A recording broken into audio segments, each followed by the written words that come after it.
as always, thank you guys for joining us here. I was looking forward to Vengeance Day, the Sunday, February 4th, at the F&M Bank Arena in Clarksville, Tennessee.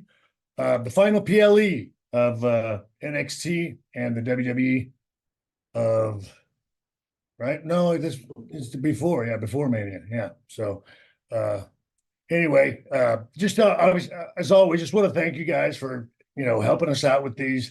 We've got what we think is a spectacular card. We've got the finals of the Dusty Rhodes Tag Team Classic in Braun Breaker and Baron Corbin going up against Trick Williams and Carmelo Hayes. That one, obviously, looking forward to seeing the big six-person tag team match with the D'Angelo family with Adriana Rizzo versus OTM and Jada Parker. We have got the North American champion, Oba Femi, who is a dude obviously taking NXT by storm, defending against former North American champion Dragon Lee. We've also got the women's NXT champion Lyra Valkyria against Roxanne Perez.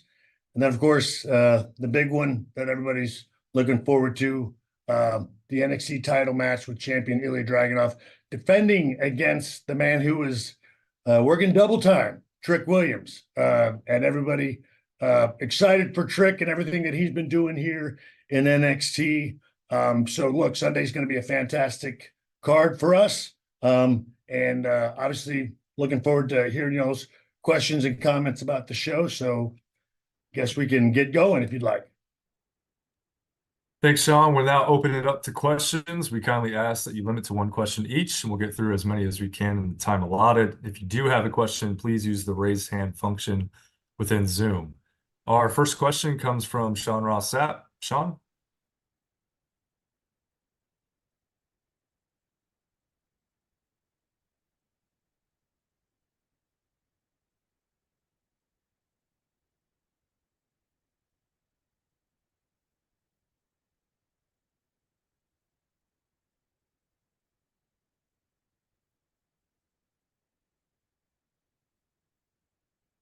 Yeah, well, look, I think you can always improve on that, but it's an incredibly sad situation. As everybody knows, I have very little, absolutely nothing to do, and gladly so, with the corporate stuff that goes on. We try to focus here in NXT on the young men and women that come through these doors. And we do. I think we foster a safe and supportive atmosphere down here. I know that they reinstalled and upgraded, I think in 2022, some of those regulations and whatnot. But look, we're always conscious of that. And one thing that I do, it's incredibly important to support the talent and give them a safe working environment. I like to think we do that, absolutely. But look, we will always continue to try to be better about that. And I'm very glad to say that I think we do a really fantastic job down here.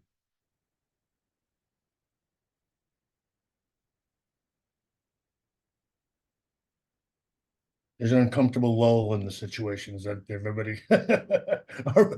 Do we have another question, or is it? Thanks, Sean. Our next question comes from John Alba. John?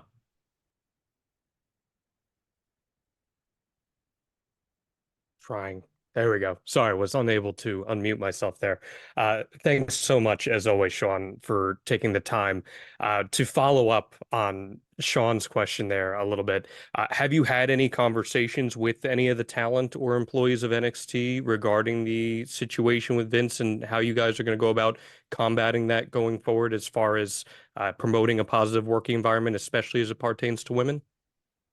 Well, so look, I have not, we obviously, everyone is aware of the situation and understands it. And like I said, it's an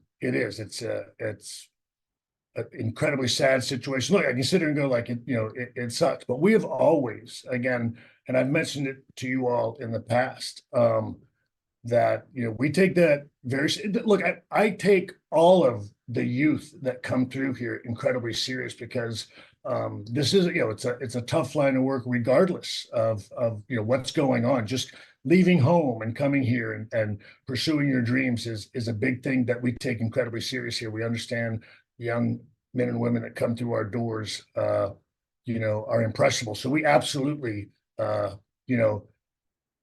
certainly encourage the openness and again, telling everybody to please, again, tell us the truth, and let us know how we can help. But that's something that, again, has been here for a long time, and we continue to do our best to improve on that because it's one of the most important things to me is to be able to ask those questions, you're afraid to ask. And so we certainly empower them to do that.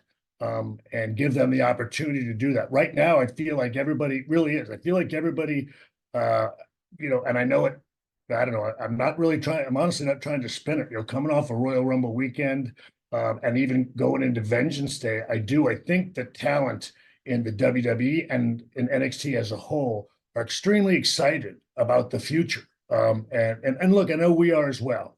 And we're looking obviously to capitalize that at Vengeance Day, but tough situation, like I said, but I got to tell you, from a talent standpoint, and even from our standpoint, we feel like, the windows of heaven have opened up and we're ready to go forward. Our next question comes from Stephanie Hypes. Stephanie? Hello. Thank you, Shawn, so much for doing this. Obviously, as a woman in the media, as a woman fan, we want nothing but the best for the women, obviously, in WWE. And I think you guys have done a great job of presenting them that way.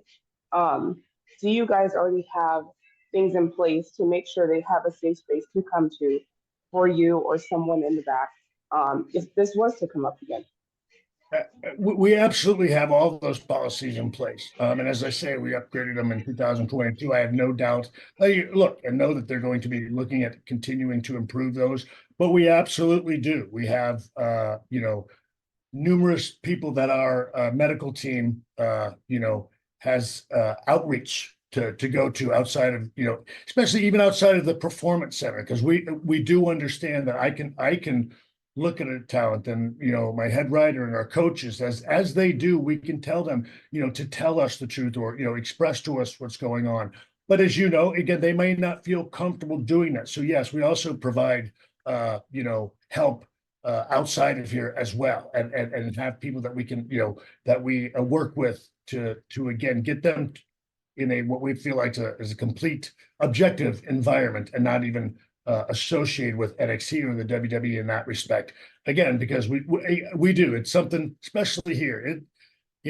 Again, we want everybody to be, again, focused on what it is they're doing and not have any struggles going forward. So, I like to think we really do a great job down here. And I think, that's seen, on a regular basis. Our next question comes from Ella J. Ella? Hi, Shawn. How are you? I'm doing well. Obviously, with the event coming up, we saw the recent return of William Regal, which is very exciting for the NXT brand. I was wondering, though, this is the first time we've seen him on WWE programming in a long time, about 2 years, actually. So can we expect to see him more on NXT programming going forward? Well, look, I do know that, look, he came down here, recently to endorse our new GM, Ava, and look, she's already wielding pretty good power here and doing a really good job. But look, as he had mentioned to Ava, that his phone is always open. He is there for her counsel in any way he can help. So look, I as well as I do here in NXT, when you have a staple and a foundational person like William Regal, I mean, you gotta have more than just one shot with him here and there. So, look, I think everybody was extremely excited about his brief cameo on NXT television. I have no doubt that we will have some other cameos by William Regal in the future as well. Thanks, Shawn. Our next question comes from Kimmy Sokol. Kimmy? Hi, Shawn. Hello there. So Ren Sinclair recently made her NXT debut in the #1 Guitarist Battle Royal, and she also had her first singles match against Slash Legend. How would you assess her performance so far in NXT? Well, look, I would say again, Ren has done fantastic because she just kind of came through the doors and she got thrown into the deep end right away. So look, I'm very proud of her already just because she really did. It was a situation to where she had just joined us, and honestly, I have barely even gotten to know her. She's been off and running so quickly. But you know, she came in with, I think, you know, a little bit of knowledge. I don't think she was prepared for what she was getting thrown into, but I think she's done a great job of adapting, which bodes well for her going forward. And so, yes, I think she's made an impactful, you know, debut here. I think she's done really well.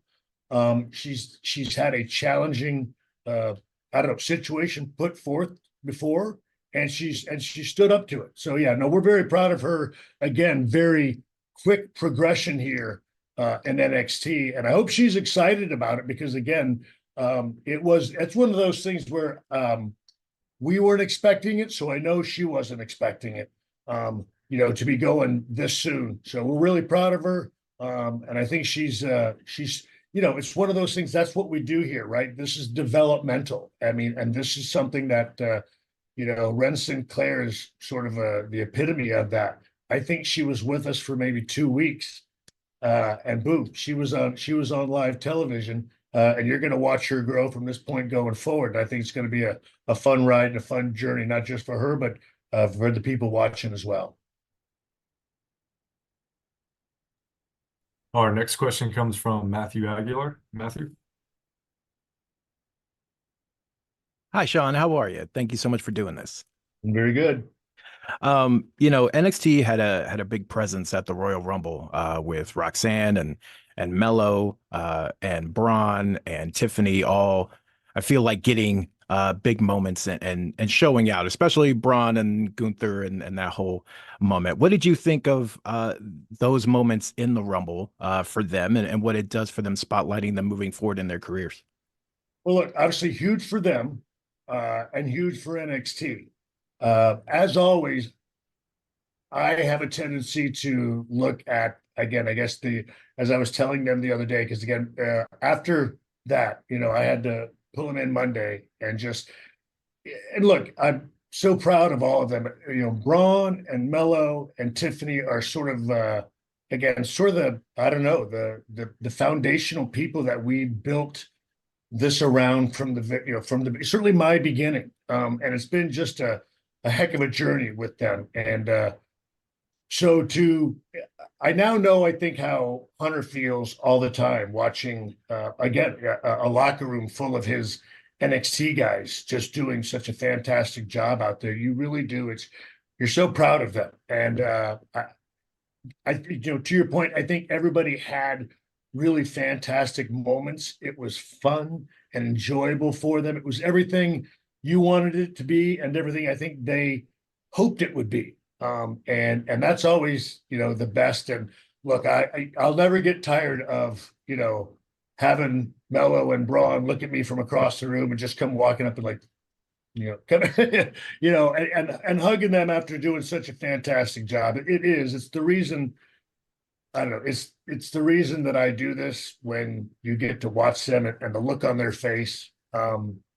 It really is incredibly rewarding. And I know it does. It's, you know, it's sentimental and wishy-washy and lovey-dovey and all of that, and not nearly as cool, I guess, as I guess it should be. But for those of us going through it with them, it really is fantastic. And again, they've earned it. They deserve it. Tiffany was out there again, looking like she belonged, just doing a spectacular job with, again, you know, the big kahunas of the WWE women's division, and out there and hanging tough. So incredibly proud of everybody, and you know, honestly, a really big day and a big spotlight for NXT. Thank you so much. Thank you. It's an awesome background too, by the way. It's a great collection. It really is. That's fantastic. Our next question comes from Graham Romina. Graham? Hey, Shawn, thanks for taking the time. Obviously, with the show coming up on Saturday, female representation on the card, we see female representation on the show every single week with the women's division. Can you just talk a little bit about the female representation behind the scenes as well as it pertains to like creative, the female coaches and stuff like that? I know Sarah Amato was there at one point, probably still is. Just talking about that and as it kind of pertains to the events from last week, how important that is and who those people might be. Well, look, the greatest thing is, as I've mentioned before, like we don't have to try hard to give our women the spotlight and give them a lot of focus on the show because we just have so many incredible athletes coming in here and so many women that are just, I don't know, getting this down and learning this. And I guess I'm always, because it's people ask about Sarah and the coaches, and I suppose because Sarah's just so low key, she's here all the time. The only part, and she's at rehearsals for television. The only part she doesn't do is the actual putting the headset and calling the match at 8 o'clock at night because it's time to put the baby to bed. But Sarah is still here doing her magic as she's always done because it's just, again, I will go on record as saying that I truly believe that, I don't know, the women in the WWE and, obviously, biased from my standpoint and NXT are the best in the world. And so much of that is due to Sarah Amato and the work that she does with them. And so she's just somebody, again, that's why we say she's the best kept secret, I think, in this business, because Sarah just quietly goes about her thing and asks for no glory and continues to pay it forward. So I'll always be incredibly proud of what she does here in NXT. And obviously, yeah, I'm proud of what we do weekly representing our women. But again, that's all due to them. They earn it. And they just continue to just be amazing and get such a hold of this stuff and also get a hold of their characters. I think all these young ladies are having a great time, which I think speaks to the environment here in NXT. And again, we're obviously looking forward to continuing to highlight our ladies as we go forward, because again, until, look, as I always say, like the dudes better look out because, our ladies just keep, bringing it week after week. So, and we enjoy giving them that opportunity each and every week as we do.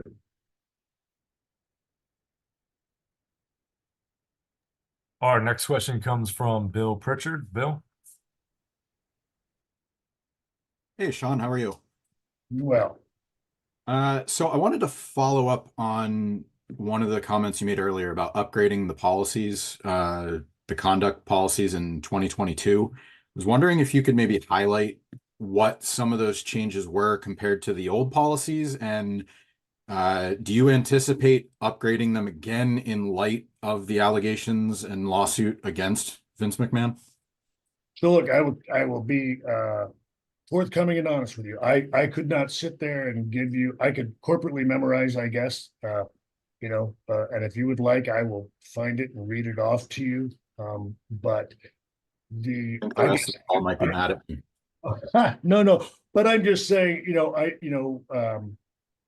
they were, upgraded in 2022. The specifics of that, I will honestly tell you that I don't know and couldn't rattle them off for you if I tried.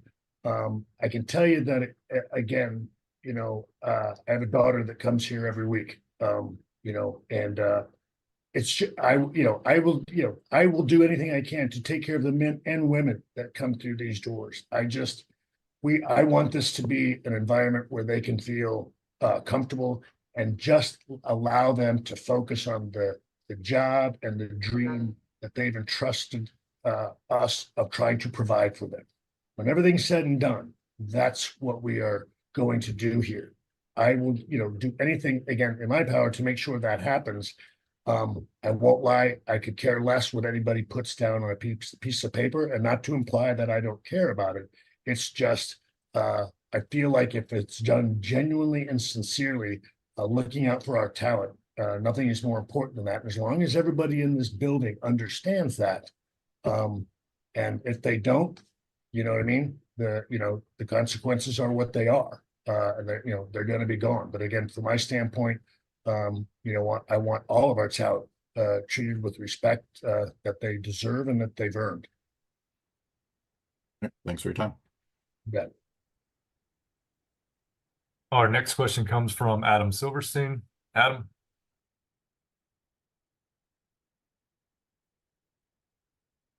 Hey, Shawn, sorry about that little technical glitch there. Following up on that question about Braun, Mello, and Tiffany, as you mentioned, they've largely been the foundational pieces of NXT, with Roxanne Perez and Trick Williams also getting featured a lot recently and having huge roles on TV. Is it fair to say that we might be seeing a sea change of sorts over the next couple of months from that top of the roster perspective in NXT, or is that something that might perhaps get delayed until that CW deal goes into effect in late 2024? Well, look, I think as you guys know, it's sort of always, a circulatory type of aspect here. Look, I will say this, that those things kind of depend on call-ups and things of that nature. I will say this, I think the future is bright for all of them. We are always trying to sort of integrate new and younger talent as they come up. I feel like we do a really good job of highlighting as many casts and characters and performers as we can. I want to say that, I don't know if it was this last week's show or the week before, but someone telling me we've got 54 people on television this week. And again, in a 2-hour show, we got airtime for 54 different talent. So I think NXT does a great job of doing that. But yes, as you say, we're always going to have to be cognizant of these talent that sort of reach the top here, and then the main roster begins showing interest and things of that nature. As you pointed out, I always think a role in the Rumble is certainly sort of a nod towards, from the main roster, looking at like, okay, these are the ones we're sort of got our eye on. With WrestleMania around the corner, we're always cognizant of the call-ups and stuff like that afterwards. None of those things right now do I have in stone. So that's where it's always kind of challenging as you move forward, doing your best to kind of balance that from a television standpoint. But yeah, just I think to answer your question in a nutshell, that's again kind of the joy and the challenge here in NXT, is doing your best to try to funnel these all of these different talent as best you can.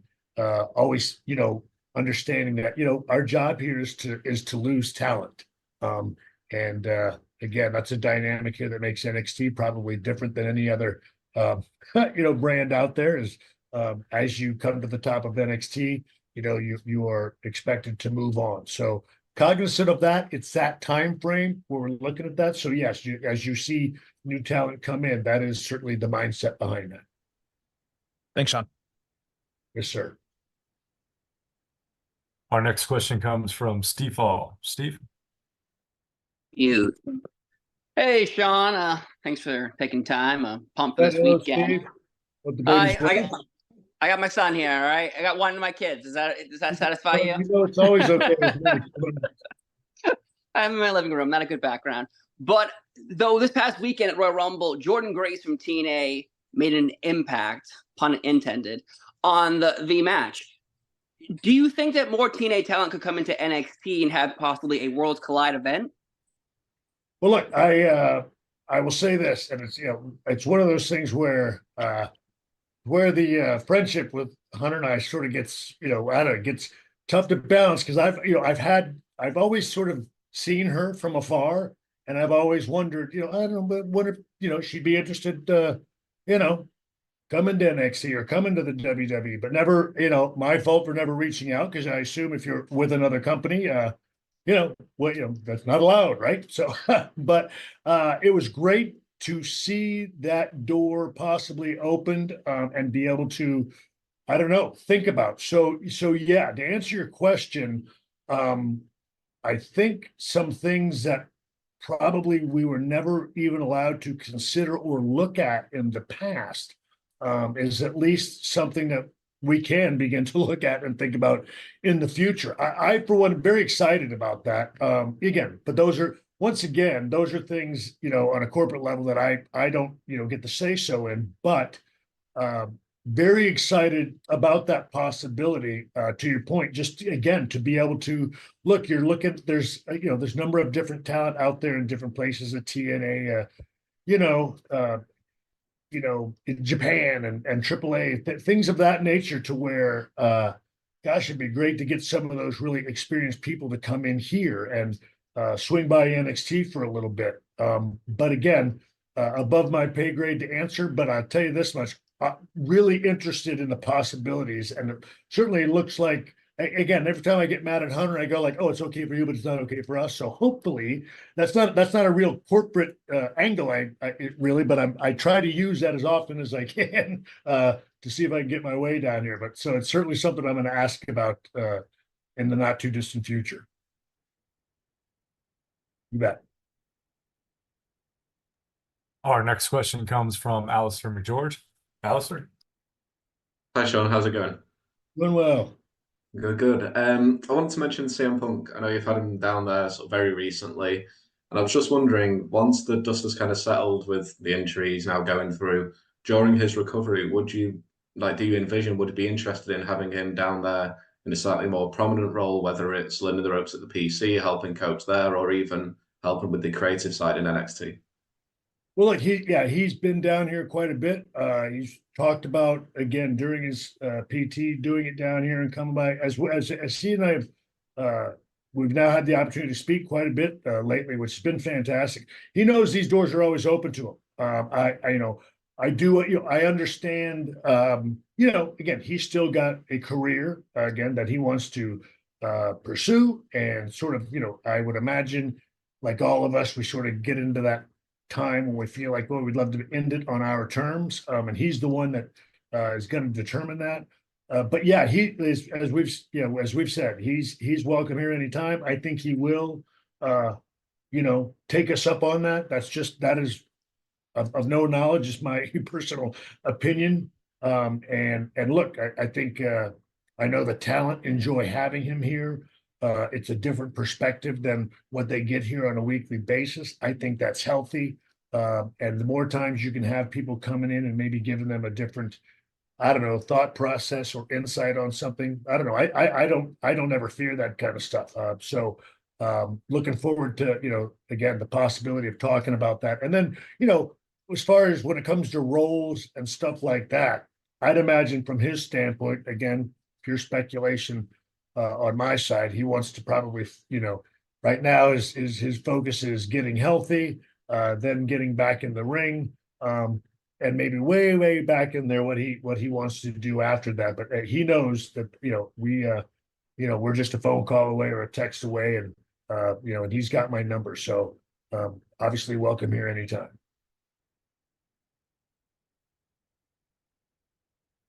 Our next question comes from Phil Strum. Phil? Thanks for doing this, Shawn. I've really enjoyed NXT over the last little bit. A very impressive group, both the talent and the staff. I'm wondering, you've been in WWE for probably roughly 30 years on and off now. Just if you could speak a little bit to the ways that the culture has changed over that period of time, both in WWE and also within wrestling training too, because you trained in a certain way, and then you also had a school, and now you're also an executive with NXT and the Performance Center now too. So just kind of want to know any measurable changes that you see both in the culture and then also in training. Thank you. Thank you. Look, in a nutshell, considerable change, which is good, as it should have been, and as it should be. I don't know, again, to go back, as I always tell people, it was the old school, you don't talk, you don't show weakness, you don't, you don't talk about struggle. I know, and I think it was not beneficial to the growth of young men and women that come through it. And that's completely opposite now. Transparency and openness, And again, as I said it here before, I don't care if it makes you think they're softer. I don't know. I don't care. I want them to enjoy their experience with us. Bottom line. I cannot control the world. The world is a rough place, but here in our world, I want you to be comfortable. I want you to feel safe. I want you to feel secure. I want to do my best, and all of us in here in NXT want to do our best to help foster that environment and help you achieve your goals. Look, do everything we can to prepare you for, I guess, the world, but again, from NXT and also from a WWE standpoint as a whole. We'd like not just the shows and everything else to be fantastic and exciting. We'd like the environment to be fantastic and exciting, and I don't know, it isn't that hard to do. You know what I mean? It's to treat each other with, what, love and respect, and just do our jobs well. So, I prefer the direction that we're heading, and I'm all aboard, and I will do absolutely everything I can to continue to foster that environment and that progress. Our next question comes from Nick Hausman. Nick? Hi, Shawn. Thank you very much for taking the time today. Yeah, Nick. There were allegations made by Brutus Beefcake 2 years ago about you and Marty Jannetty, and your behavior when you were younger men on the road with women. And, the H-bombs we heard about in Dark Side of the Ring were mentioned. I just wanted to give you a chance to address the allegations and let us know what you think. Sure. Look, I will say this, as I've never, shied away from the stupid stuff I did in the past. If you go back and ask Brutus Beefcake, he'll tell you, one, never seen any of that actually happen. Again, wrestling stories. He's also retracted it after saying it. I can say this, I've had a lot of struggles in my life. And I don't know how to say this without it sounding, shameful, but being with a lady was not something Shawn Michaels had a difficult time doing. I've never been in a situation where it was not consensual or any way, shape, or form. I've never taken advantage of someone in that respect.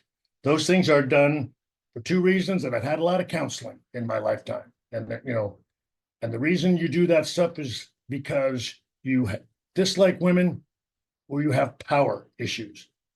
Shawn Michaels did not have those. He had insecurity issues, and he had problems feeling like he wasn't enough. That's why you go to drugs and downers. The other stuff is built on power and disrespect for women, which is something I've never had. So any accusations against me as far as non-consensual time with a woman simply is not true. And that's why they've never come up in anything other than, and I don't mean it to be mean to you guys, but it's never come up in anything other than wrestling stories. And I don't know what to say. Back in the day, it was dirt sheets. And those things start from guys spinning a lot of stories that were not true.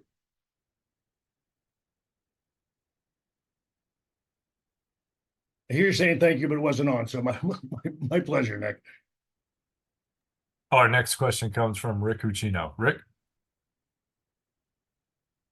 Yeah, hey Shawn, appreciate you taking the time here today. I wanted to go back to what you said about, Carmelo and Braun and Tiffany kind of being these staples of your time there. We've all seen recent reporting. We've seen what's been playing out on TV. Braun Breaker's already said, "Hey, look, my home now is the main roster." And the more and more that these people get time on the main roster, it seems like their graduation day is inevitable at this point and may be coming sooner rather than later. Trying to replace all three of those key staple figures at the same time has to create some unique challenges from people graduating before. What's the dialogue like between yourself and Triple H, giving you enough heads up to make sure you can do the best moves creatively, both in the short term and the long term? Yeah, well, look, as you've seen, that is, I will say again, it's that one of the more challenging things about this job is dealing that. But again, with the mindset of our job is to lose talent. What makes it a lot easier now, again, and that's the thing, many things different than the past, is that there's synergy between us. Again, it's not a we snatch them and they're gone forever. We're able to go back and forth. It's also, it can be, doesn't have to be an abrupt call up and a graduation day and you never come back and, go to high school.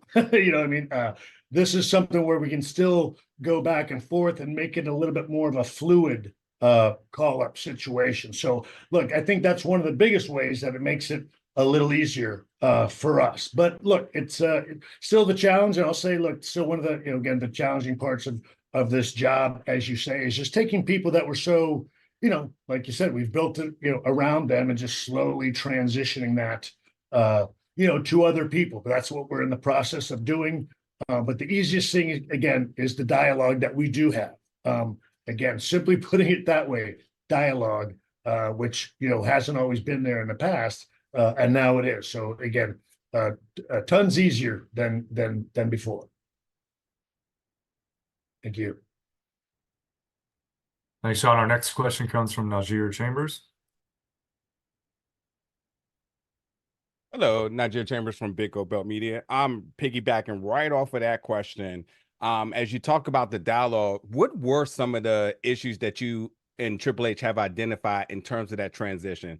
Yes, we've seen the recent success of folks like Dragon Lee and the Creed brothers and Carmelo, but in the past, this has sort of been disastrous and almost completely detrimental to folks' careers because the main roster crowd and audience didn't take the same light to them that the NXT crowd did. So what were some of those little pointers and things that you all identified to kind of iron out that transition? Well, I think one, you'll see that a lot of people sort of, I guess I'll say, stay who they are from NXT to, going to the main roster. They don't go through this abrupt sort of character change. So there's continuity there that wasn't there. There's an acknowledgement, just that in and of itself. There's an acknowledgement of NXT, which at one time was not there in the past. Again, even an acknowledgement of stories. So those are different aspects, that also, and look, every now and then we get to sort of continue or drop a couple, hints of stories that are still going on. You might see just another NXT person come up to Raw with that NXT person sort of finish their story there and then come back to us, and that main roster person stays. So look, those are things. I'll say this, we now just sort of use common sense. We don't want to insult you, the wrestling fans, and the WWE universe, as we say, to where they all of a sudden just get called up and there's no acknowledgement. There's a character change. We act like it never happened. Those are just things we don't do now. And it's, it's staggering sometimes, that it's, it isn't brain surgery. We can do that and not have any problem with. So it really is. And it's also, I'll say this, it isn't a, again, sorry, deal with it. That just, those are just things that, we don't have now. Again, unless a dire, an emergency situation were to happen or something like that. But, for the most part, like I said, we try to make it a smooth transition. We try to make it make sense. And again, it's proven to me and to both of us, I think, and to you guys as well, that it's working far more fluidly than it was. And our final question comes from James Varsalone. James.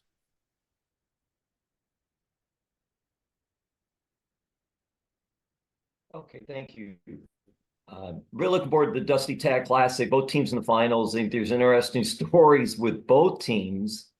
But I got to talk about, last week there were so many positives and there was the one negative, and social media is such a big thing nowadays. And I'm just curious, Shawn, you, Sarah, Matt, the team, are you like taking the NXT kids, the NXT superstars, and having talks with them, no matter what it is about or what they're posting and how they're posting, since they're new, some of them are new to all this? Sure. Look, I always tell talent here that I think the social media aspect of what goes on in the industry is probably one of the more challenging things for their lives and their careers at this point. It's something that even came up yesterday, and someone said to me, well, everyone thinks this and everyone thinks that. And I was curious, who is everyone? And everyone now is always the social aspect. And for instance, I think NXT trended number 3 on Tuesday night. And trending number 3, as I looked into it, about 25,000 people. Again, not bad, but not everybody. We did 648, not the greatest, but not bad. 25,000 of the 648, that's not everybody. So I don't know how everybody felt about that. So again, I think that's one of the things that I feel like is challenging for our young superstars coming up, and just trying to help them to balance that. And all you can do, again, also from a social media standpoint, I think to tell them to be careful. And look, we certainly have our media and all of our other corporate folks that come down and help them with those things.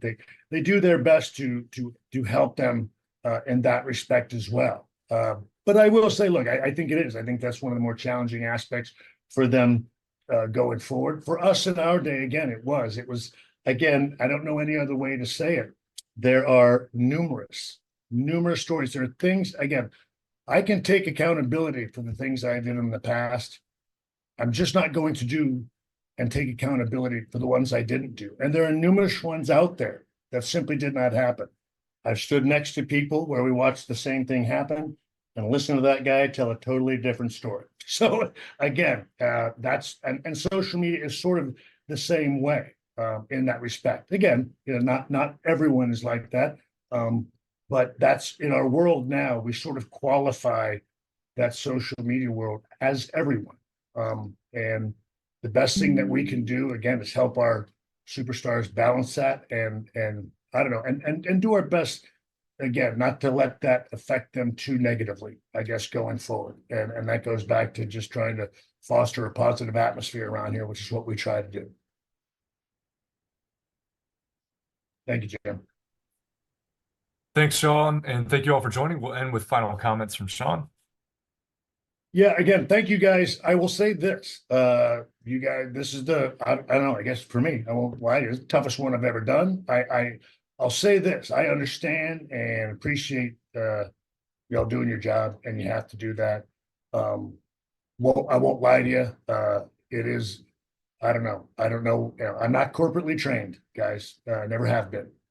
So I hope I was at least clear and did as well as I could on that. I'll be honest, I won't lie to you. I want us to get back to the fun ones and enjoying this business. That's why I do it.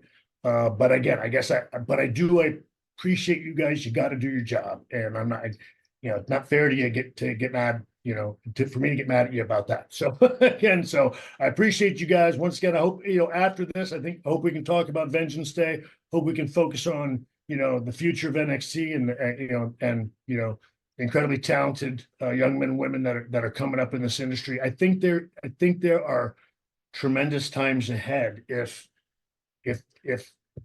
everyone will let us. Again, it's not to say that it wasn't rough, but man, the future is so bright. There's so much talent, and again, and I know people that want to bring the best in what we do to the the WWE universe. So I hope we're able to put the past behind us, and again, not discounting any of the pain that is going on with that, but for us, as the WWE, to move forward. I don't know, again, in just a new era, and embrace it and make the most of it and make it be everything you all want it to be. We're here to try to do that, and look forward to the challenge.